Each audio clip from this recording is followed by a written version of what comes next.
Good morning.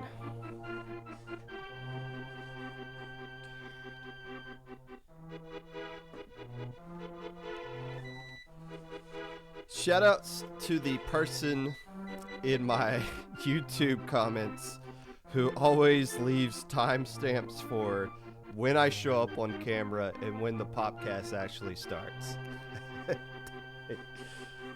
Why don't you leave comment like here's a post the segments or like the timestamps for when I make a great point. Well, Jesus, they're just gonna post the entire podcast, obviously. It's not the doc. It's not the doc. IPL VIP the doc. Man, K-Bot's not even an IPL VIP, but the doc is. That's crazy. Hello, K-Bot. Good to see you. Be seeing you next week. Will not be physically seeing you.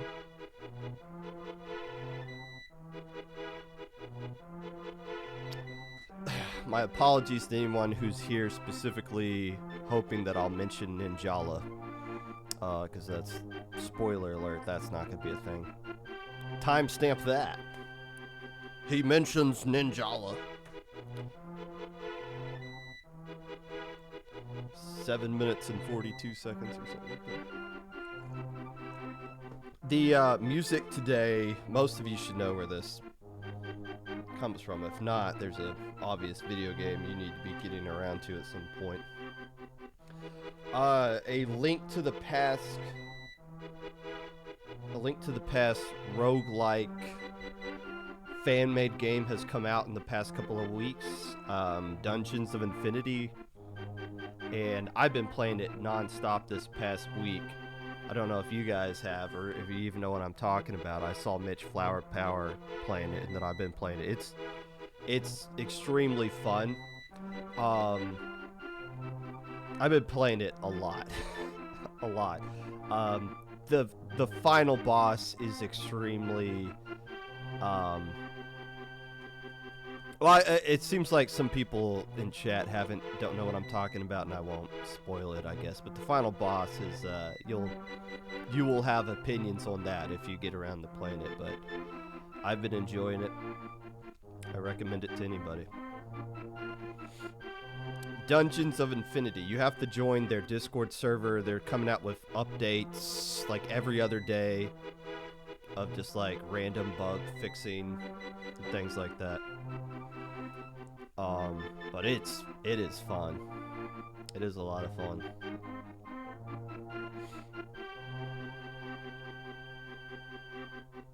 I will be discussing. Well, yeah, Crayola Scoot. That's somewhere in my notes here today. Yeah, right there. So, hello, Camo. Is Foam Star still a thing? By the way, in chat, we have the only person that can claim on planet Earth that they've been on the official Nintendo Twitch commentating one game and the official Sony Twitch commentating a game. I have not seen or heard anything from that game since then. So I have no clue what's going on with that. Do they have a mid-30s bald guy doing a podcast for Foam Stars that's been going on for 4 years now? I don't think so.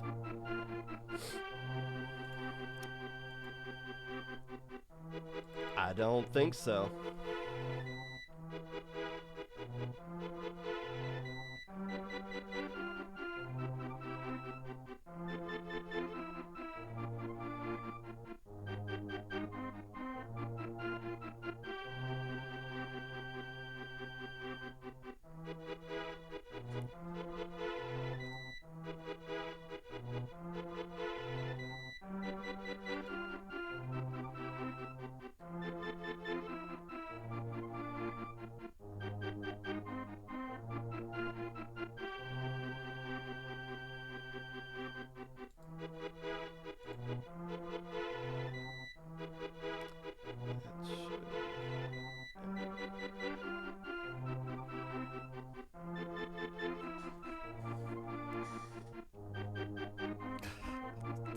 Pock. Don't leak that. Don't leak that chat we had. There hasn't been any other Foam Stars tournament in general sponsored by Sony. Well, I mean, there hasn't been. I mean, Nintendo, the Overlords haven't had a Splatoon tournament in a long time. But I would genuinely have zero idea about their grassroots scene, if there even is one. I would assume there is, because I guarantee you, the vast majority of people that own a copy of Splatoon 3 have no idea there's a grassroots competitive Splatoon scene. So I don't even own Foam Stars, so I would be even more out of the loop on that. If the game itself is not good, well,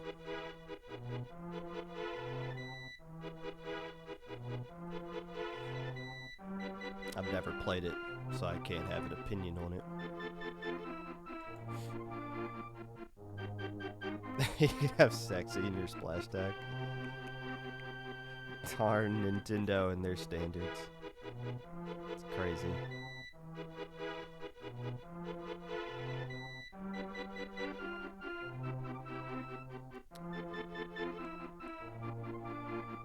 It's been out for 8 months.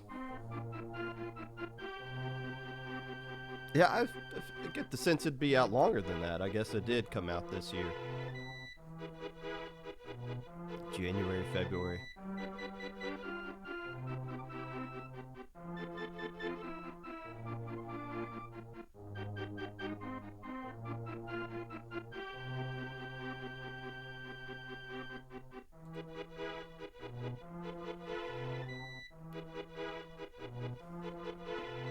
What, like in-game pricing or like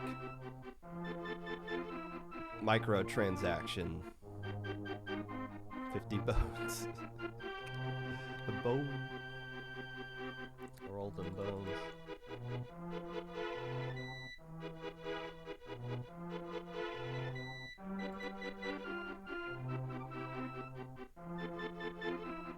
Oh, timestamp this. I'll show you guys my new tattoo because it's kind of done healing. Well, I'll show you portions of it.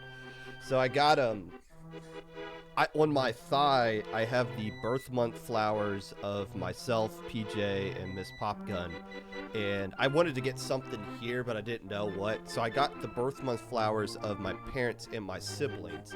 And I got the outline done a month ago, and then I got the shading done like a few right before Riptide, and I think it's all done healing. But it starts off here, and it's 5 different flowers, and it goes up. I won't like strip naked, but like it goes all the way up to my pec, my right side right here. It is awesome. I'm super excited about it. I have a tattoo guy who's done all the tattoos. Now, here's the thing. It goes from here up to here, but I've also still have the pop gun on the back. So I kind of need something. I need something here to kind of like close it off and make it like a whole like half sleeve kind of thing. I'm thinking of, I don't know. I don't know what I want to put there, how it makes sense.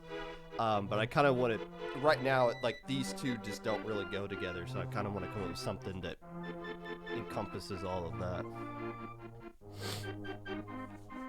I like tattoos. You get one. I got one right here, and then it's just put ink all over my body. This is so cool. It hurts a lot. The closer to the middle of my chest, that hurt like a mug. I am not gonna lie. That was rough. But like on the back of the shoulder, that honestly felt kind of good.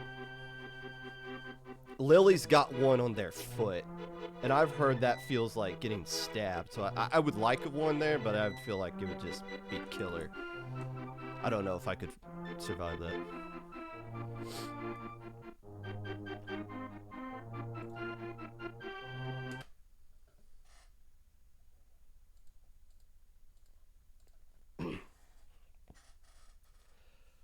Hello, friends, and welcome back to the Popcast.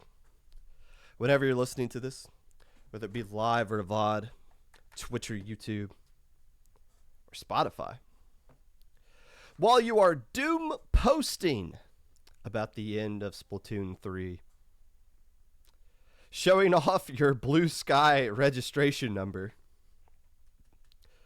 winning the Little Squid League silver bracket with the pickup name, The Idiots in Chat. Whatever it is that you're doing right now, appreciate you taking the time out of your day to listen to this. Unless I don't. By the way, Little Squid League took place last weekend. I didn't do a podcast on Monday, so I didn't do a deep dive on it.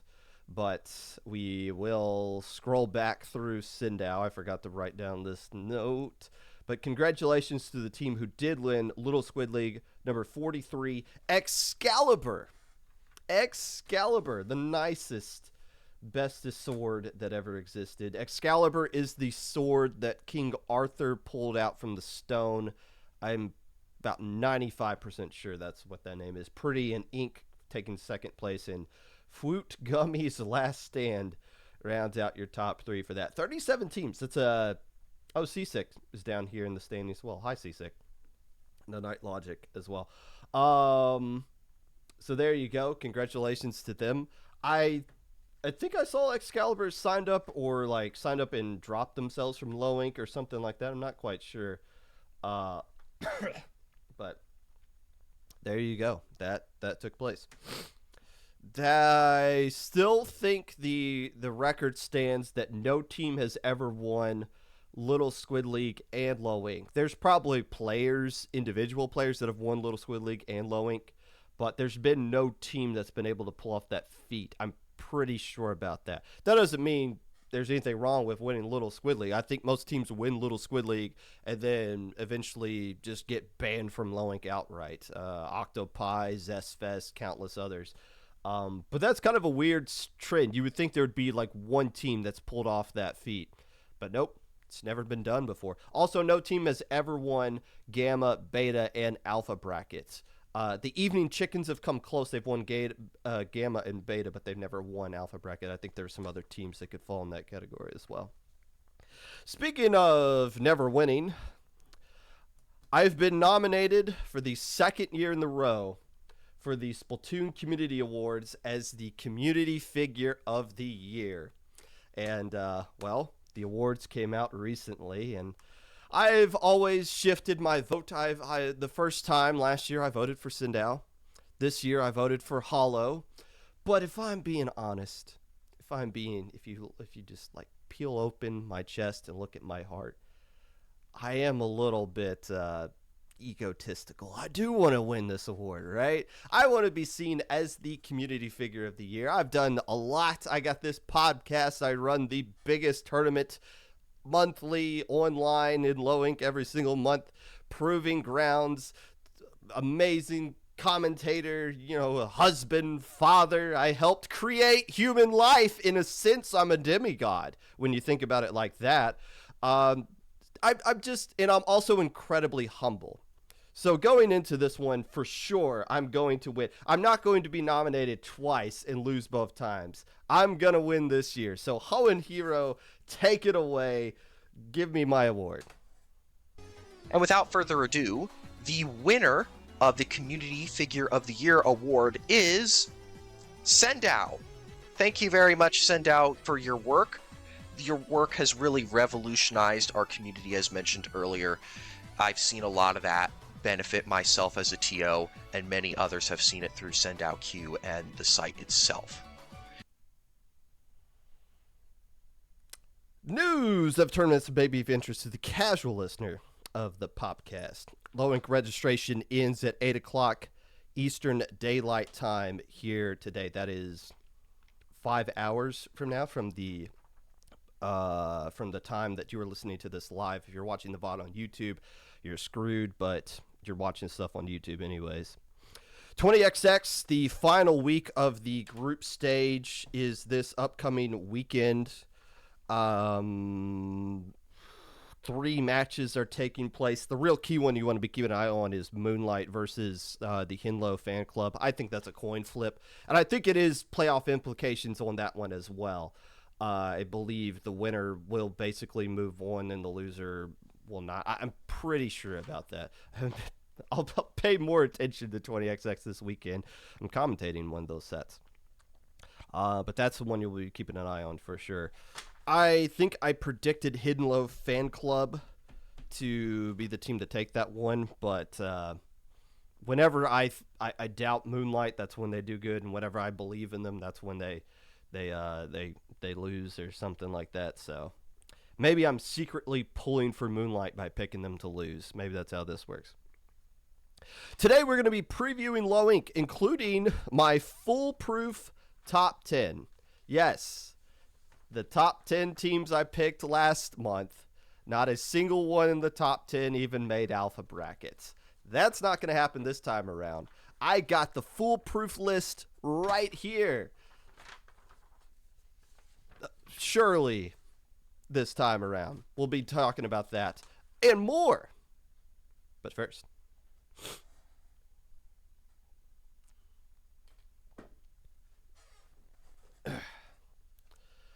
well, I thank you all for coming here today, but unfortunately we have to announce the end of Splatoon.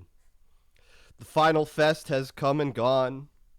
The past won, which is never a good thing, I guess. We always have to look forward. You got to put your behind in your past, as we say at IPL. Hakuna Matata. It was nice. It was cool. There was a big rave concert going on. And, unfortunately, the future and the present have been defeated, but life goes on. But not for Splatoon 3. Nintendo put out a tweet. There's no more updates. Maybe there'll be a few balance patches coming out in the future. Third kits. Who knows? We could be seeing third kits. We might not. The game is over. We all have to leave. We can't play the game anymore. We finally got a somewhat finished version of this video game that we bought 2 years ago. And now that it is done, we can't just play it anymore. We got to stop and move on. Time to pack it up. Valorant's right around the corner.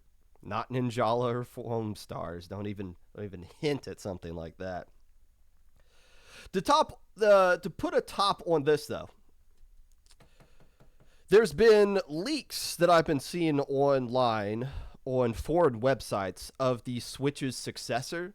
Those things are starting to pop up, and there's a lot of rumors that we're going to get like legit information from Nintendo about whatever the Switch 2 is going to be in the coming months. I don't know how credible any of that stuff is, and I don't look at what those leaks are just because I don't really trust those websites. And I also would rather just be pleasantly surprised. Just seeing leaks doesn't mean that that's what this actually is or there's anything of substance there until you get the actual information we're going to get at some point anyways. But there is the general mindset that this console's 10 years old at this point. There's going to be something that replaces it. The Switch is my favorite console of all time. I remember bringing home a Super Nintendo from Toys R Us when I was a little kid. I remember us getting a Nintendo 64 for Christmas.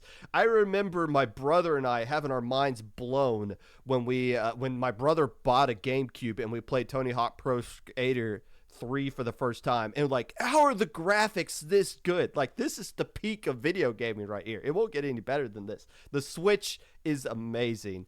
It is absolutely incredible. I'd be excited for whatever successor comes after that. But if that is a thing, then surely Splatoon 4 is going to be coming along with it. Yes, this game has only been out for 2 years, but I don't want to play with you anymore. I want to start turning my head to a game that doesn't even exist conceptually yet. Concepts of a Splatoon 4, if you will. This has all led to folks coming to the conclusion that the game is dead and gone and we should be moving on. Wait. What? What? We got like 2-3 more years at minimum of this game left as far as the competitive scene is concerned before we even move on to whatever is coming after it. So is it all really gloom and doom? Is this the end because we're not getting any more updates? Potentially. Well, let's just breathe for a moment.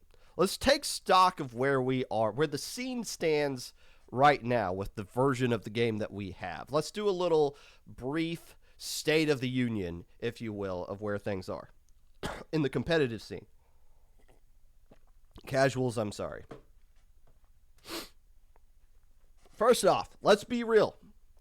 Viewership has declined with these tournaments as far as like online viewership is concerned. That has been on a decline. In fact, it's been on a steady, slow decline ever since the game first came out. The first 20XX, the online tournament that took place, I believe that was 20XX number 3. That tournament was getting 1,000 people viewing the grand final set. That was the peak as far as online tournament viewership is concerned. Obviously, LTC, Riptide, the past 2 Riptides below that out of water, Big House. We'll get to that in a second. I'm talking about online tournaments. It peaked with that first Splatoon 3 major and has slowly been steadily moving down as far as tournaments are concerned over time. If you were to look at a casual weekly going on right now, I believe not all of them are even streamed. Some are streamed, some are not. Some are on somebody's random Twitch channel that you can sometimes watch. The viewership for those things has been falling off steadily over time as well. Now, does that mean necessarily that participation for these tournaments is falling off? Yes and no.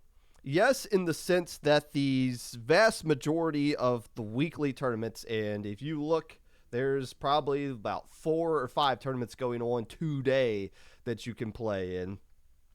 Viewership for some of these tournaments has fallen off. The tournaments that are the double limb zones only kind of format, those things are getting anywhere from 6 teams to 15 teams to, I believe this last paddling pool got 21 teams signed up for it on Wednesday. Somewhere in that ballpark, which is fine. If you want to do a double M tournament, those are good numbers to have. I'm not a fan of massive double M tournaments as far as teams are concerned, but if you look at participation numbers, you're not getting a lot of teams coming out for that one. However, 2 nights ago, SOS took place on a Wednesday night. A Wednesday school night, mind you, because I talked about this last month. I said it was a school night, which for where I live, it was a school night, but I understand not everybody goes back to school in August, and college kids certainly don't go back at the beginning of August. But there was school taking place last Wednesday. SOS had 70 teams playing it. 70 teams. You guys are moving into your dorms and playing in SOS at the same exact time. 70 teams for a Wednesday night tournament. You could have been writing those college essays. You weren't. You were playing in SOS. That is crazy. SOS, in the dark ages of Splatoon 3, has taken the title of the most successful, consistent weekly tournament in competitive Splatoon's history. All of you people in the past that rave about how amazing BNS was, BNS is so far down the ladder looking up at what SOS has become. This is not a one-off thing. In the summer, SOS was getting 80 teams consistently. It was a joke how big and popular this thing is, and it's not seeing that much of a fall off either during the school season when more people are busy. SOS is doing great. Now, why is it that we're seeing, on top of this, going back to the less participation side, I just talked about Little Squid League. 37 teams in their past tournament. That is a very low number for them. Low Inc. is going to be taking place tomorrow.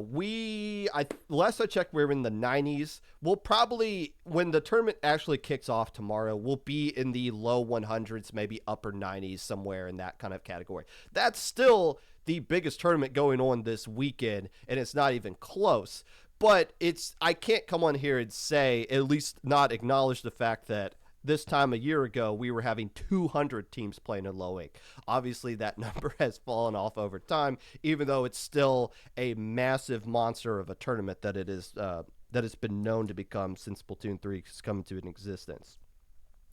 That doesn't really apply to From the Ink Up, though, which is going to be taking place this tonight.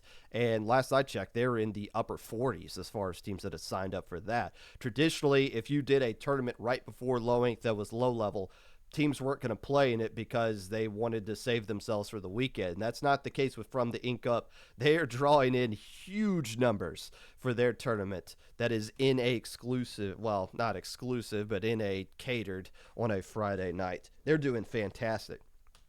So what is the difference between these tournaments that are getting a ton of teams signed up for it versus the other ones where we're seeing participation kind of drop off? My theory would be the top end of the scene and the very bottom, the people that are coming into the scene, we have some issues there. Let's start with the top end of the thing. And this might be a bigger topic to be talked about on Monday about 20XX. How the most popular team we have in the community right now, I said this last time, the three most popular teams that we have in the West, if not all of planet Earth, are Moon, Light, and Moonlight. And whoever the fourth place team is, they're so far down the list that it's not even funny. I'm not saying Moonlight is the best team, because the best team is always just some fusion dance between Kyo and whatever three players get thrown together. That seems to be the best team that will win probably 20XX and one Riptide and the past Sindao Q season. But the most popular team, and it's not even close, is Moonlight. Metro isn't even a team. And well, if you're saying Metro might beat Gru, I think that's a fair statement to say. But still, Metro is not an actual team. Half of those players are on other teams. Osmosis, would you like to see Metro be an actual thing going forward? Yes! Yes, I would. But that's the point. We're not seeing actual teams take place in these things. The game has become so individualized. And for whatever reason, you want to point the finger at that and say it's supposed to be a team game. I don't really know. That may be a broader conversation. But you can't deny the fact that that is what the top level of the scene is looking like right now. There's only one team to really gravitate towards, and a lot of people have gravitated towards Moonlight being the most popular team. If you've been to an LTC or a Riptide, it's like the Green Bay Packers at Lambeau Field. and with how much of a backing that they have for stuff like that. But there's just no really any other actual team to gravitate towards right now.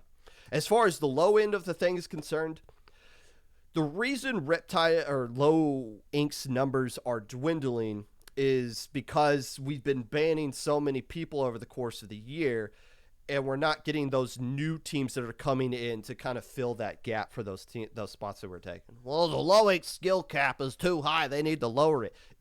That is a great statement to say if you've not been paying attention to Low Inc. for the past year, because we have been steadily banning teams consistently over the course of the Splatoon 3's life cycle. But there's just not been new blood, as much new blood as we saw at the beginning that's been coming in to kind of replace that. So the top end of the scene seems to be lacking as far as stuff to do or reasons to actually become a team.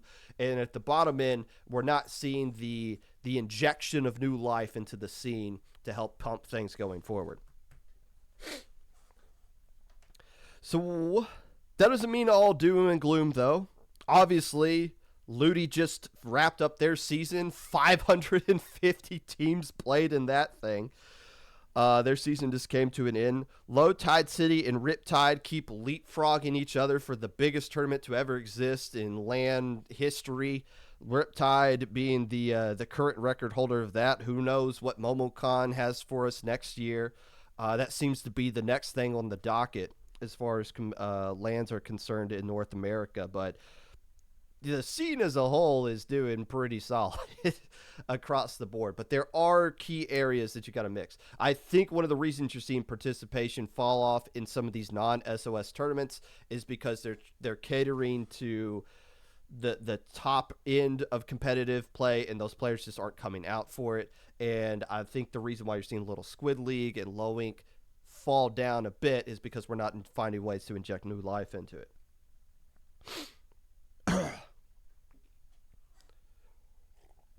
But back to the point about viewership, even though SOS is the biggest tournament and is drawing in 70 plus teams even during the school week, they're not getting that many viewers for their event. I watched grand finals and it was hovering around 70 or 80 viewers, which is, good. You can apply to be a partner with that kind of number if you can average that consistently. But it was grand finals of a 70 team tournament. That means like one person from each team that played in the tournament was like the only ones who bothered to even throw up the screen on their monitor. Like there's more people playing in the event than were actually watching it. You still got to acknowledge like, okay, there's still some issues here that's going on with that. And 20XX, I'll talk about 20XX on Monday, but I will say this. I am commentating 20XX this upcoming weekend in place of commentating for Low Inc. If Low Inc. beats out 20XX as far as viewerships is concerned, live viewers, that's going to make for an interesting topic on Monday on the Popcast. I don't think it's going to happen, but I'm looking at the numbers they got last weekend. You could play the card that it was Final Fest, but we'll see. I'm genuinely curious how this Sunday is going to play out for that, and we'll talk about that on Monday. But we've identified some problems here in this little mini quick State of the Union here. We got issues as far as the top level of the game is concerned. We're not finding, or we're having difficulty bringing in new life into the game. And, the production value, or maybe just the game itself, has just gotten stale over time. We're not really finding new ways to make tournaments watchable, or maybe people have just seen so much Splat Zones, Hagglefish, pencil versus pencil matchup to where it's like, okay, I think I know how this is going to play out. I think I've seen too much pencil painting over pencil action in that particular setup there. So we've identified these problems. Do I have an insta-fix for these for these problems? No, of course not. What fun would it be to point out problems without offering a solution? Or with actually offering a solution. That's lame. It's way better to complain about what needs to be fixed rather than offering some solutions for it. I will say this, though. If we want to start finding ways to finding solutions to this, it starts with us changing our mindsets. changing the narratives that we've always had when we've been looking at this scene, the ways we have been set in for a long time. We're going to have to start thinking outside of the box. And that is going to be the thesis of this segment, talking about the future. I got 2 examples of how we can start thinking outside of the box, how we can start doing things we haven't traditionally done in the past, or things that people have been doing that you might not be aware of that you could do. Because if we know Nintendo isn't going to inject new life into this game anymore, did you know there are lots of things you, the idiot in chat, could do to inject things into this game? This game is not what defines us, right? We, the Splatoon community, define ourselves, and we just use this game as an excuse for us to kind of exist. We can do a lot to change the game itself to fit whatever we think the game should be, not what Nintendo thinks the game should be. I think you get a hint at what I might be leading up towards, one of the 2 things I'm going to be talking about today. And yes, I'm well aware, my fellow TOs within IPL and across all these orgs that exist on this little planet of ours, you're not going to be happy with me bringing this up yet again.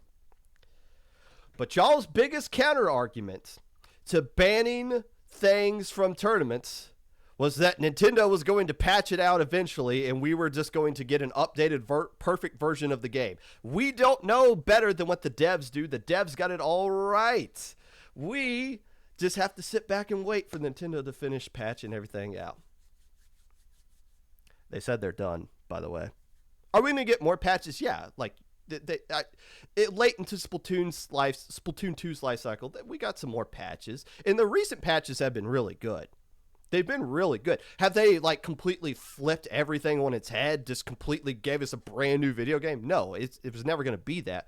But they're kicking the shin of the top weapons, knocking them down a little bit, while also slightly buffing some of the weaker things. That's what patches are going to be, and that should be what you should expect going forward. They're not going to, this is clearly broken, we're going to completely rework it and overhaul it and make it better. That's not going to happen. If you want to hold on for the hope that that's going to happen, congratulations. You're missing the point of what I'm trying to get to here. The TO Guild put out a poll earlier this year. Are you in favor of weapon bans? The poll's response, and this is still up on the Twitter page of the TO Guild, was overwhelmingly yes. Players are in fact in favor of us taking control of our own video game.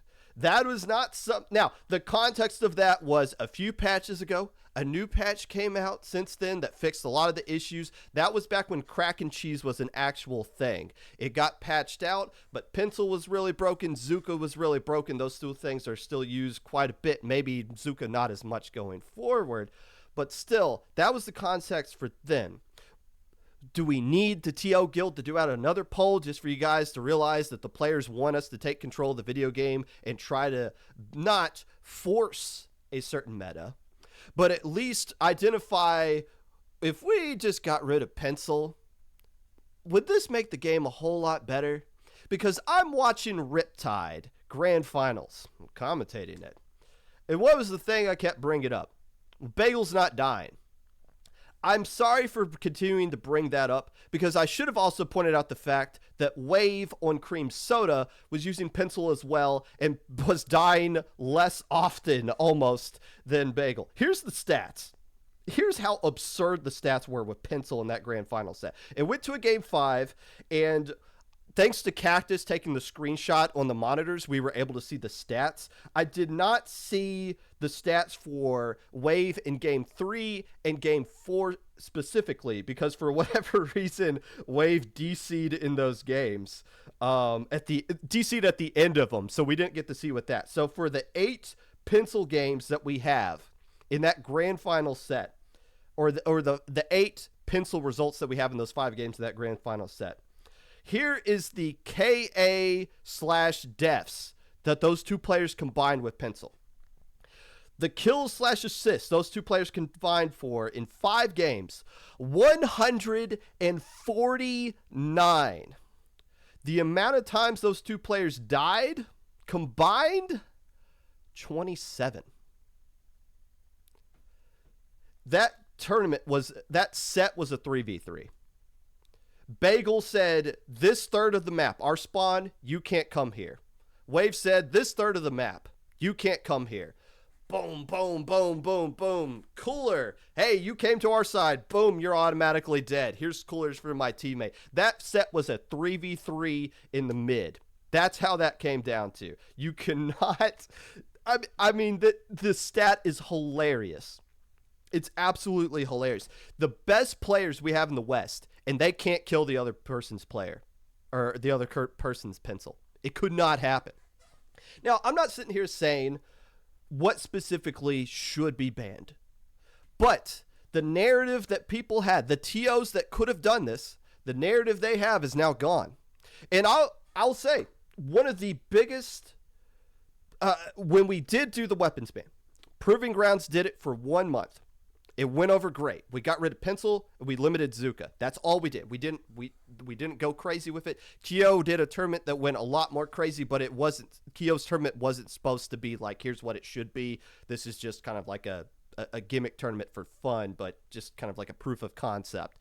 The Proving Grounds tournament went over fine. Only one person complained, and that person was a Pencil main.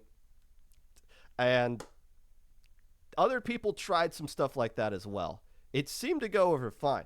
We didn't actually implement it in tournaments. In fact, one of the people who was so pro banning things in tournaments, probably the biggest person who is pro this stuff, Magic 8 Ball. Magic had an opportunity at Low Tide City to implement weapon bans. But Magic didn't, and understandably so. No TO that was running any kind of LAN would have implemented any kind of weapon ban like that. Why? Because that's not the place to do it, and there's always something bigger coming down the line. Why did we not continue with it for Proving Grounds? Well, Super Jump was coming up, and we wanted to use Proving Grounds as an opportunity for you to get ready for Super Jump, and we're not going to have you not use Pencil here if you're going to be using it in our online majors. So, what's our excuse now? 20XX is ending in a couple of weeks. What's coming up after that? Well, IPL, I've been on record saying we are trying to do a league at some point in the spring. That's going to be, 5 months from now? Something like that, 5-6 months from now. Send out finals. Those things are coming out pretty consistently. That's great. MomoCon, that's going to be coming up in May. That's a good chunk of time from now. There's going to be somebody in between the end of 20XX and start of whenever the IPL league starts that says, I hate having money in my bank account. I'm going to run a major, even though all it's going to do is cost me money and there's no return of investment for me to do that. That's going to happen. That'll be a big event. For sure. Are we really just going to take this next 5 to 6 months and just go forward with what we've always done? This is how we've never banned things before. Why not experiment a little bit? The players obviously want it. The TOs have been the ones so set against it. Well, there's nothing big to look forward to. There's no balance patches coming out. And I swear to God, if you tell me Nintendo's not going to ban weapons, so why should we? You're missing the whole point, sweetheart. I don't know how to explain this to you. Nobody gives a darn about the Nintendo tournaments. I promise you, if Bagel can't use Pencil in other tournaments, it's not like they're going to forget how to go boom, boom, boom, boom, boom, cooler when it comes time for them to curb stomp whoever they're going to curb stomp in the NA championship at some point, whenever the next one of those comes out. You're out of excuses. Why not look into it? You literally nothing to lose with something about that. Another thing, this is my second point of thinking outside of the box. And this has nothing to do with weapon bans, but stick with me here. I'm going to connect it all. I'm going to bring it all around town by the time we're done with this one. What is the best individual thing about the competitive Splatoon scene right now? The best, and not just right now. This has always been the best thing about competitive Splatoon. The answer is LANs. In-person events are by far the best thing that this competitive Splatoon scene has to offer. Low Tide City, Riptide, MomoCon, Genesis, the Big Dapple, Gridlock, all these events. Sorry, those of you representing Europe, I know there were some events, and I know Breeze didn't take place this year. Y'all got some work to do. But Splatoon LANs are by far the best things going on. They're my favorite things to go to. They're my favorite things to talk about. Those are always the episodes of the Popcast where there's the most people in chat, because people go to these events, they want to hear me talk about it, and then they don't come back until the next Low Tide City. It's fine. Totally fine. I get that. But we don't need more majors, right? I've been in, well, I've talked about how the oversaturation of major LAN tournaments could be an issue. That's not the case right now. Magic has warned about that. Siren on this very show even said that we need to be mindful of the amount of major LAN tournaments that we have going on.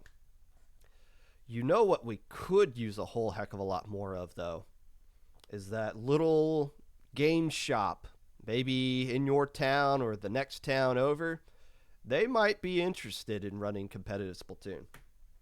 Got this ping in the Squind West server from this person, and I'll believe I got the tweet put up here. We'll scroll up. I can't scroll up. It's at the top. Dang it. Am I going to have to do a... There. Hit this button and hit that button. Okay. This is a tweet. Oh, hey, they retweeted some art too. From Serafina. Indiana Squids. If you were to be a bi-monthly hosted by Boss Battle Games in Castleton for Splatoon, that's like the town north of Indianapolis, would you be interested in attending? I liked it. I will retweet it now. I'm not going to quote retweet it. But this is an example of somebody saying, what if I went to this local gaming hall or esport venue or library or parks department or something, and I said, hey, if I could find people that are interested in competitive Splatoon, would you be interested in hosting it here? And for a lot of the examples that I could be listing here in a moment, that's exactly what's been going on with these local events. Can you build an esport arena overnight for a local? No. You could. And I know like some libraries have done stuff like that for like a little meetup, but when people think of, somebody's telling me I should go out and try to get a tournament going on in my area, they're thinking like, well, I got to buy 8 monitors and 16 cables and 8 different docks and 2 TM1s and like all this stuff. Yeah, one Splatoon station at Riptide is so crazy expensive versus the Melee setup, which any of you could run in your living room right now. But a lot of these esport venues are already built for stuff like that anyways. Just trade out the computer tower they have at each station, put a dock in there instead, plop in your Switch, you're good to go. And they're always looking for more events to run. They're just waiting for that right person to show up and be like, hey, I could probably drag in like a few people, maybe those can drag in a few people, and before you know it, you got a pretty decent tournament. And I understand that is not something that is going to be plausible for everybody to do. No, Wyoming, you are never getting a LAN tournament. It's not going to happen. There is no magical Disney world. If you just work really hard and believe enough, you can make it happen. No, that's not reality. That's baloney. You're not going to get a LAN. It doesn't matter how hard you try. But if you go to something a little bit closer to where you live, there might be something there. Or there might be a venue that you could try to get something going. As of right now, and these are, I'm probably missing some, but these are just the ones I can think of off the top of my head. You have, if I can find my notes here, a LAN in Arizona Southern California, which I've had Hammer on in the past to talk about here on this show. Sea Battle up in Seattle. You got the Gatorland. You got the Chai Shoals, which runs out of a library. You got the New Inkland in the Boston area. You also had in the past 3 different Ohio events. Now, some of those events I've gone to.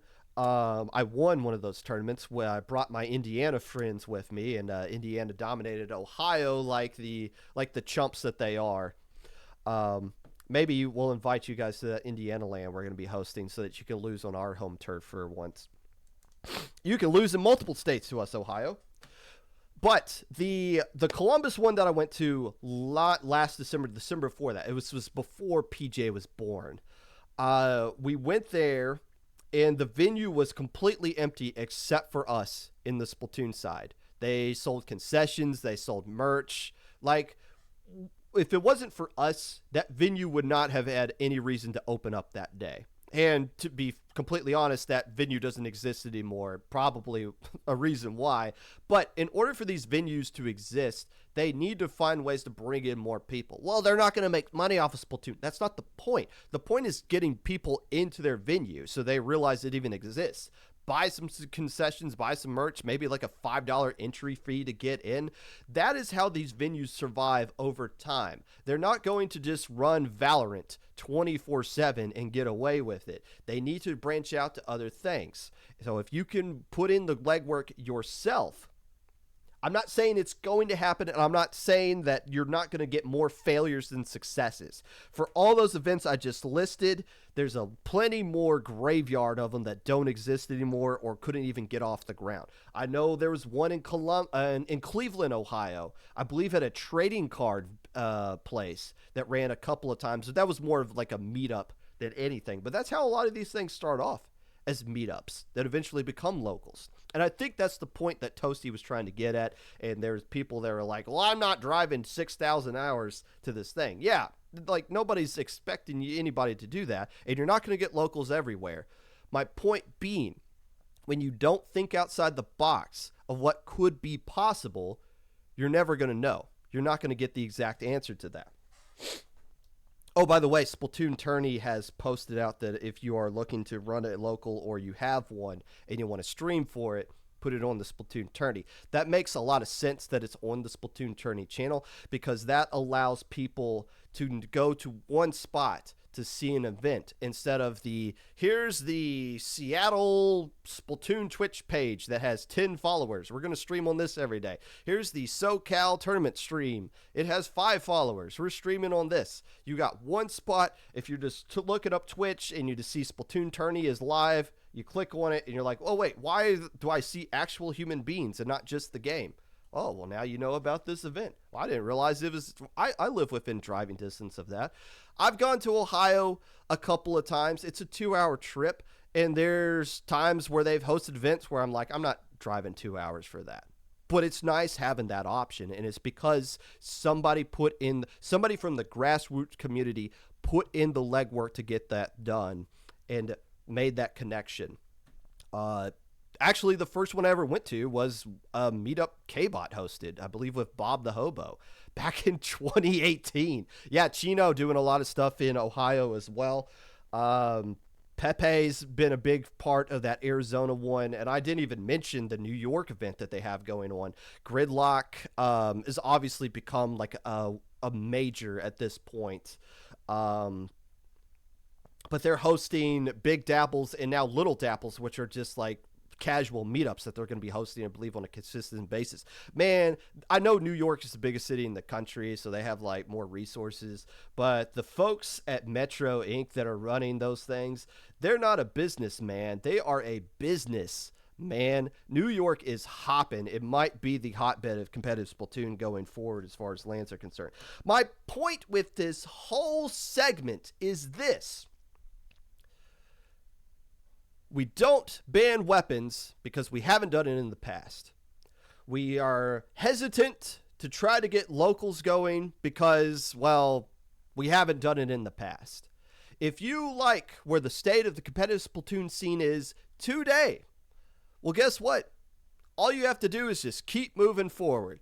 Viewership's going to decline. We're not going to get more new blood into the scene. Top level's going to continue to fizzle out.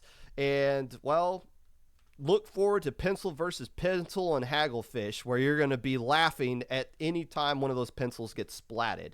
At how could you get possibly splatted in that scenario? You start thinking outside the box, and you start getting to a point to where you could say, what is something we can do with what Nintendo is giving us, instead of just sitting on our asses and saying, I hope Nintendo eventually gives us something we can do with this game.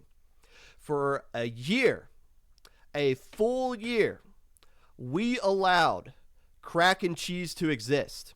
And our stance on it was, well, shoot, we just have to continue to play Clan Blitz, and we just have to continue to allow people to use crack and cheese. It's in the game, nothing we can do about it. I'm part of the problem with that as well. I'm not throwing shade on anyone. It's on all of us. But if we just stopped and thought for a moment, wait a minute, what if we just didn't allow you to use Kraken in Clan Blitz until it got fixed? What kind of future do you want with this game? You get to decide, not Nintendo. That's the point of the segment.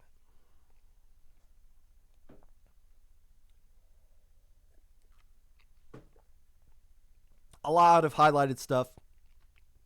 And I don't think any of it got buried. Okay. I'll start at the top. Acing Ultra Kill 1 Gamma Beta got second in Alpha. Yes, so they didn't win. They didn't complete the trifecta, but they came close. Close only counts in Horseshoes and Turf War.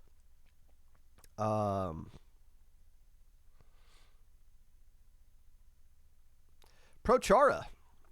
Big fan, by the way. The main weapons are handled great. The specials not so much, which is an issue with every restriction hurts the main weapon.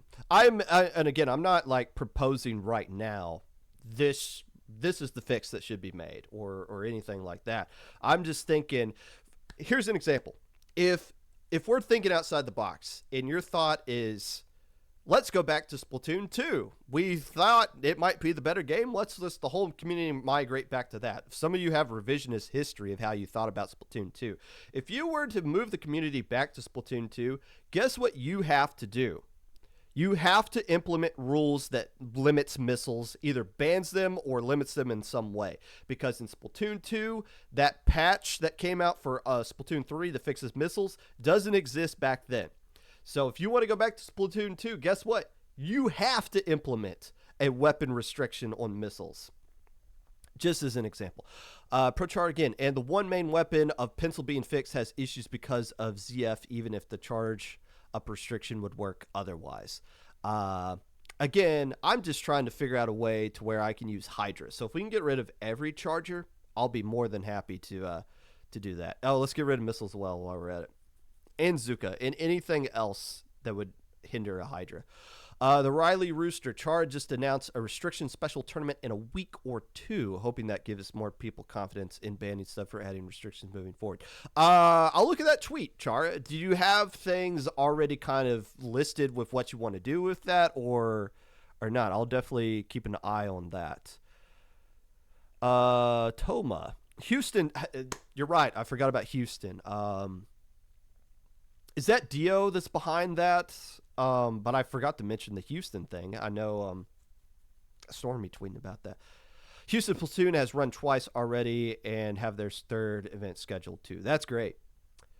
That is great. I forgot about the Houston one. I agree. We need restrictions. I think finding the right ones is the huge challenge. Yeah. Triton said, nothing great happens without taking on some risk. And as long as it is thought out and educated risk, it is 1,000% worth trying and injecting into our events and orgs. Literally just do it. Learn, adjust, and iterate. While I'm not one to lead the charge on weapon bans specifically, that's the thing, is that nobody wants to lead the charge on it. The TOs I'm working with are willing to take risk and try things. Proving Grounds has been nothing but us trying risks and taking and trying things. We did a single elimination tournament. for like half a year. That I honestly kind of liked that. That kind of worked out. We banned weapons for one tournament. We did Swiss groups into top cuts, and we've done double elim. This most recent Proving Grounds, we switched to the Splat Zones double elim format. I already, or not me, but our team already has a huge idea for what we want to try to do for Proving Grounds again. We are going to keep evolving Proving Grounds until it becomes the best damn top level tournament you guys can think of. And I think we're getting close to that. But yeah, we don't get there unless we just try things and have people clown us on Twitter. Why are they doing a single limb tournament? This sucks. Well, maybe you're the one who sucks. Do you ever think about that? Yes, Popgun, I do. Oh, I'm sorry. All right. Eventually, we got to go pick up PJ from preschool, so let's move on. The Low Ink Top 10. Low Ink is going on this weekend. As of, I guess I can get like an accurate number right now.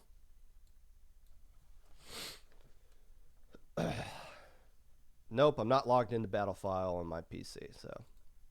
Oh well. I think it's like 90s or 100 where we're at the number at right now. I don't know how many people haven't done their splash tags yet, but it should be a pretty decent sized Low Ink.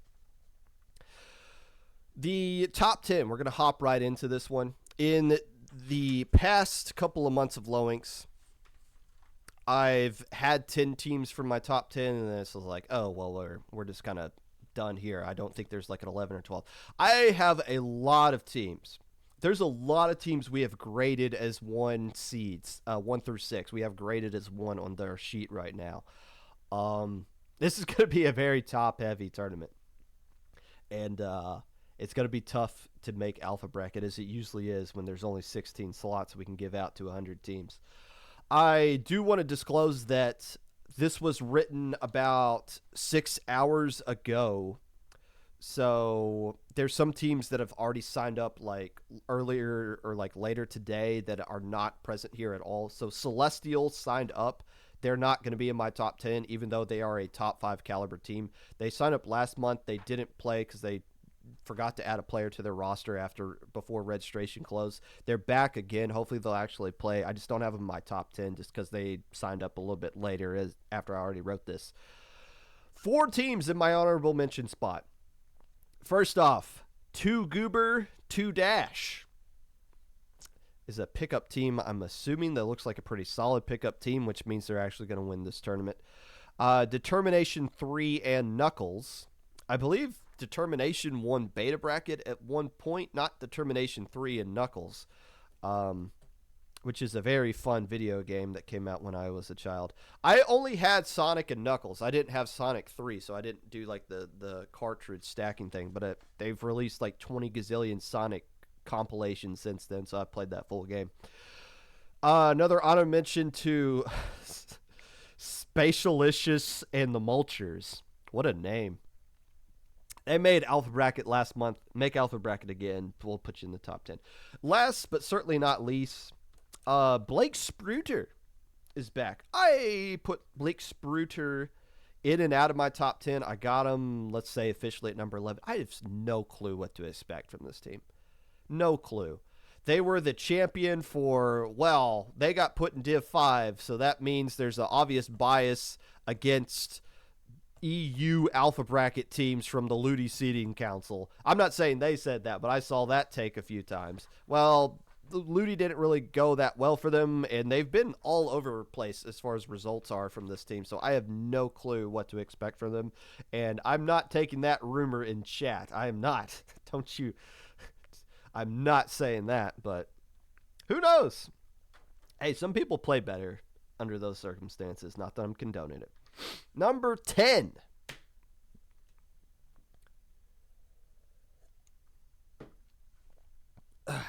Number 10 of my top 10 teams that can win Low Ink. And I need to pull up some stuff here. Let's see if I can find it. All right, we're ready. Number 10. Non-binary fuss, come on down. You are the next contestant on Popgun's cursed list of top 10 low ink teams, where last month not a single one of these teams even made Alpha Bracket. They deserve it, though. Not the curse, but the recognition of being one of the top 10 teams in this tournament, making their first trip to Alpha Bracket last month and finishing in the top 12. I also have context for why their team is called Non-Binary Fuss. It comes from this tweet from what I can only assume is some sort of Republican representative of some backward-ass state I'm assuming they live in. The tweet goes like this. You millennial leftists who never lived one day under nuclear threat can now reflect upon your woke sky. You made quite a non-binary fuss to save the world from intercontinental ballistic tweets. What in the world? So there, they non-binary fuss is just making fun of. They're just trolling insane members of the U.S. government, kind of like that team we used to have called Confifi that played in low ink a couple of years ago. That's top 10 worthy in my book, but the results that they have in the game back it up as well. By the way, if any of you sign up with the team name Concepts of a Low Ink Team, we will rig the bracket and put you in Alpha Bracket straight up. Number 9. Squid EST ? Is not a team that is confused about what time zone they're in. Squid Est is in fact a pun that has been explained to me both in person and through the idiots in chat 3 times, and I keep forgetting what the pun is, so it can't be that memorable. But what definitely isn't funny is their climb to the top. This is a seriously strong low ink team, and they're a long-time low ink team as well that is now a consistent Alpha Bracket contender, making it last month as a 5-1 Swiss team. Welcome to the top 10, Squid Est. Now follow it up with another great month and stay in the top 10. Maybe I'll actually remember what the pun is. Number 8. When I talked to Hibiscus at Riptide, they shook my hand, looked me dead in the eye, and said this. Popgun, we are going to win low ink this month, in the month of September. In the year of Brush's Lord of 2024. And nothing is going to prevent us from doing so, end quote. Their exact words. And I like that moxie coming from a team that has been flirting with being competitive in Alpha Bracket in recent months, and this is the month they take that big step up into being a serious contender. Number 7.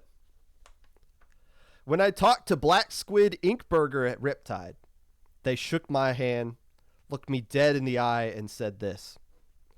Popgun, we are going to win low ink in the month of September, in the year of Brush's Lord of 2024, and nothing is going to prevent us from doing so. Their exact words. And I like that moxie coming from a team that has been close to the top of low ink for a while now. Last month, don't worry about that. Don't pay attention to what happened last month. You rip up the tape, you burn it, you don't even look at it.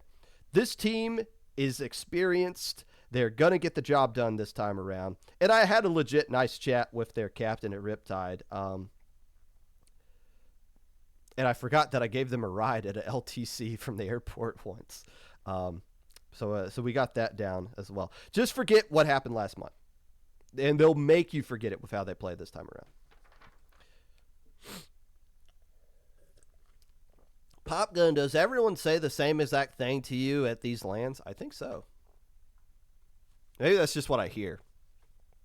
Number 6. I love it when low ink regulars make glow ups. Teams that are in that, nice job there, pal, category of slowly improving but not being a real threat to make Alpha Bracket. Then you get a team like Rewind, who decides 1 month is when they are going to jump over everybody, making their first trip to Alpha Bracket and following up with a deep run all the way to 5th place. Now they're in a new category, though. Was last month the new standard, or was it just a one-off? Regardless, if you play this team this upcoming weekend, just remember, be kind, please rewind. Number 5. When you think of intimidating team names, art supplies would typically be at the bottom of that list. However, when you remember that this is the Splatoon community and the artists are the backbone of both the casual and competitive community, you then realize there's nothing stronger than art supplies. This team is certainly playing like it's securing wins in Minnow Cup over teams like Zephyus, Blake Spruter, Jelly Squids, and the Hybrid family, winning as the Fear Supplies, a much more fearsome version of their name. How would that translate into an all-mode tournament like Low Ink? In the past, Minnow Cup champions have been hit or miss. They either win it the next month or they don't. But I put more stock in a Splat Zones only tournament, which is what they were playing at. Art Supplies will paint up the competition this weekend. Number 4. I made the mistake of leaving Sonora off my Low Ink top 10 last month. A lot of teams I've missed on were just surprises, but Sonora should not have been a surprise to anyone, including me, because they have a history now of racking up consistent good results with multiple trips to Alpha Bracket. A lot of teams I put in the top 10 keep knocking each other out of Alpha on Saturday, which has essentially become a double elimination tournament in that Swiss round. But Sonora is consistent and is a lock to make it back to Alpha Bracket this month. They fell for the trap of losing at winner semifinals and then immediately losing in the first round of losers bracket, which seems to be happening all the time in Alpha Bracket and Low Ink. But they keep putting themselves in a position to contend in every Low Ink they play in. Number 3.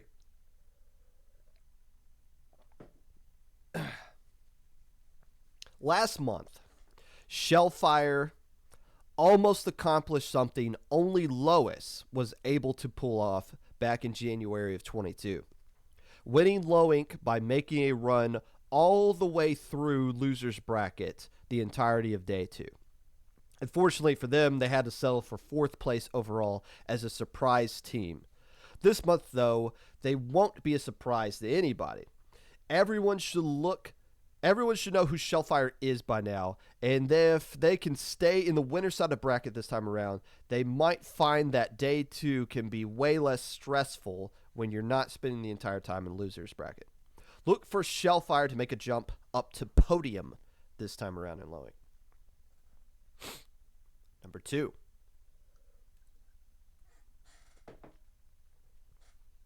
I have often questioned if the Hybrid family is a team or just a pickup because they have the perfect pickup team name. But considering that they have played in several tourneys now with the name and are racking up good results, they are not just a team. They are the real deal. The reigning 3rd place team from last month is back after racking up more experience in tournaments outside of Low Ink, which always pays off in the long run. Also last month, they eliminated the team that I have above them at number 1. And what team would that be? The number 1 and the team I am predicting to win this Low Ink.